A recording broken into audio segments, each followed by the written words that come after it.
আমরা অনেক দূর থেকে এসেছি এই ঢাকেশ্বরী মন্দিরে সেই পুজো দেখার জন্য। অনেক জ্যাম, অনেক ট্রাফিকে পড়েছিলাম, আমাদের খুব ভালো লাগতেছে। আমরা এসে মায়ের চরণে পুষ্পাঞ্জলি দিয়েছি, আমরা খুব ভালো লাগতেছে। এবং কি সবার অনেক অনেক মুখ এবং চিরচেনা আমরা হচ্ছে গিয়ে মায়ের প্রসাদ এখন নিব এবং কি আমরা পুষ্পাঞ্জলি দিলাম। মন্দিরে অনেক সুন্দরভাবে জাঁকজম হয়েছে।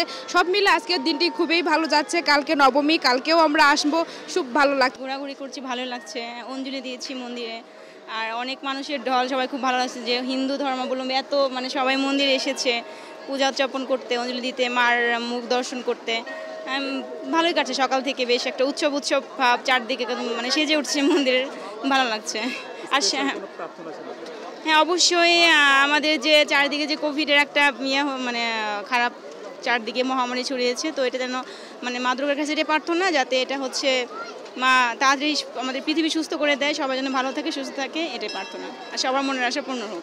আমাদের দেশের সকল সম্প্রদায়ের মানুষ এই অনুষ্ঠান উদযাপন করুক, উপভোগ করুক এবং এই অনুষ্ঠান সকলের মধ্যে, সকল ধর্মের মধ্যে, সকল মানুষের মধ্যে সম্প্রীতি ডেকে আনুক, এটা আমার ব্যক্তিগত ইচ্ছা। কুমারী মেয়েরা অষ্টমীর দিন দুর্গা রূপে পূজিত হয়। আমরা দেশের মানুষ হিন্দু ধর্মাবলম্বী, হিন্দু ধর্মটা কিন্তু সেই ধর্ম যেটা মানে বিশ্বের সকল মানুষের মঙ্গল হোক সেটা কামনা করে। এই 3 দিন 4 দিন আমরা যে পূজা করি, আমরা মা দুর্গার কাছে, ঈশ্বরের কাছে আমার দেশের, আমার এই বিশ্বের সকল মানুষের মঙ্গল হোক সেই কামনায় পূজা করা হয়। এই যে যত আয়োজন সব হচ্ছে শান্তি কামনা, মঙ্গল কামনায়।